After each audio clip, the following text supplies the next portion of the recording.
स्वागत है आपका कसक स्टडी सेंटर में। राष्ट्रपति पुतिन ने हाल ही में कहा था कि वे शांति के खिलाफ नहीं हैं। वह संघर्ष को समाप्त करने के लिए ब्राजील, चीन और भारत को संभावित मध्यस्थ के रूप में देखते हैं। इटली की प्रधानमंत्री जॉर्जिया मेलोनी ने भी यही बात कही थी। उन्होंने भारत को संभावित वार्ताकार के रूप में समर्थन दिया था। प्रधानमंत्री नरेंद्र मोदी लगातार रूस और यूक्रेन के बीच जारी तनाव के शांतिपूर्ण समाधान की पैरवी करते आ रहे हैं। उन्होंने कई मौकों पर दोहराया है कि भारत इसके लिए जरूरी हर पहल करने को तैयार है। पीएम मोदी ही नहीं, रूस और यूक्रेन भी इस बात को मानते हैं कि भारत इस युद्ध को कूटनीतिक तरीके से समाप्त करवा सकता है। जेलेंस्की ने हाल ही में इसकी बात दोहराई थी। पीएम ने दोनों देशों का अलग अलग समय में दौरा किया था। अब खबर आ रही है कि भारत के राष्ट्रीय सुरक्षा सलाहकार एनएसए अजीत डोभाल रूस युद्ध का शांतिपूर्ण समाधान पर चर्चा के लिए मॉस्को जाएंगे। सीएनएन न्यूज़ 18 ने अपनी एक रिपोर्ट में डोभाल की यात्रा की बात कही है। प्रधानमंत्री नरेंद्र मोदी दोनों देशों का दौरा करके शांति प्रयासों में सबसे आगे रहे हैं। जुलाई में रूस की अपनी यात्रा के दौरान पीएम मोदी ने राष्ट्रपति व्लादिमीर पुतिन को अपना संदेश दोहराया कि यह युद्ध का युग नहीं है। हाल ही में उन्होंने कीव का दौरा किया और राष्ट्रपति वोलोडिमिर ज़ेलेंस्की से मुलाकात की, जिसमें उन्होंने शांति के लिए भारत की प्रतिबद्धता की पुष्टि की। पीएम मोदी ने 27 अगस्त को राष्ट्रपति पुतिन के साथ टेलीफोन पर भी बातचीत की। सूत्रों ने बताया कि दोनों नेताओं ने इस कॉल के दौरान चर्चा की कि भारत यूक्रेन में स्थायी शांति लाने के विचारों पर चर्चा करने के लिए अपने एनएसए को मॉस्को भेजेगा। गौरतलब है कि राष्ट्रपति पुतिन ने हाल ही में कहा था कि वे शांति के खिलाफ नहीं हैं। वह संघर्ष को समाप्त करने के लिए ब्राजील, चीन और भारत को संभावित मध्यस्थ के रूप में देखते हैं। इटली की प्रधानमंत्री जॉर्जिया मेलोनी ने भी यही बात कही थी। उन्होंने भारत को संभावित वार्ताकार के रूप में समर्थन दिया था। रूस और यूक्रेन की अपनी यात्राओं के बाद पीएम मोदी ने यूक्रेन में शांति प्रयासों पर चर्चा करते हुए अमेरिकी राष्ट्रपति जो बाइडेन के साथ भी टेलीफोन पर बातचीत की।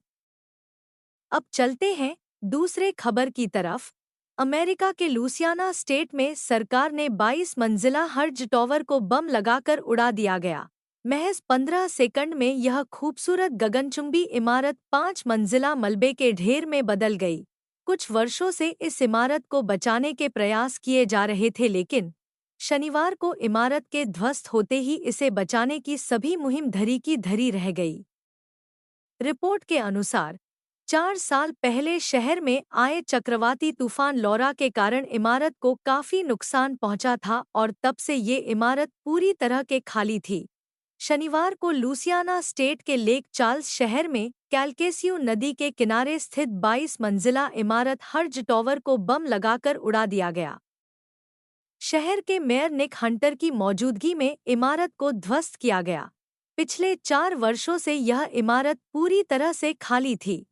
इसके ध्वस्तीकरण के लिए इमारत के मालिकों और रियल एस्टेट फर्म हर्ज इन्वेस्टमेंट ग्रुप के बीच भरपाई की रकम को लेकर अदालत में विवाद चल रहा था।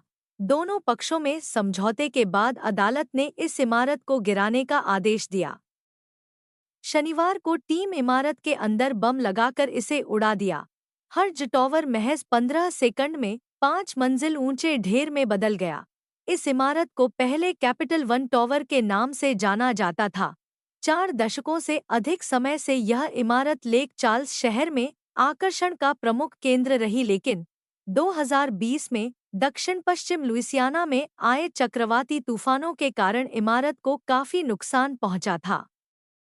इसकी खिड़कियां टूट गई थीं और यह तिरपाल से ढकी गई थी। द एडवोकेट की रिपोर्ट के अनुसार पिछले 4 वर्षों से अदालत में इमारत के मालिकों और लॉस एंजल्स स्थित real estate firm hertz investment group के बीच इमारत के सौदे को लेकर कानूनी लड़ाई चल रही थी। इमारत के मालिक इसके $167 मिलियन मान रहे थे। आखिरकार दोनों पक्षों के बीच एक समझौता हुआ। रिपोर्ट में समझौते की राशि का उल्लेख नहीं किया गया है। बताया जा रहा है कि इमारत को बचाने के कई प्रयास हुए। लेक चार्ल्स शहर के मेयर निक हंटर ने इमारत के विस्फोट पर मिलीजुली प्रतिक्रिया दी। विस्फोट से पहले हंटर ने कहा, मैं जानता हूं कि शहर ने इसे बचाने के लिए बहुत मेहनत की, लेकिन अंततः बहुत कठिन काम कर लिया गया है। 2020 में जब चक्रवाती तूफान आया तो वो कार्यालय में ही थे। इमारत को ध्वस्त करने के अलावा और कोई चारा नहीं था।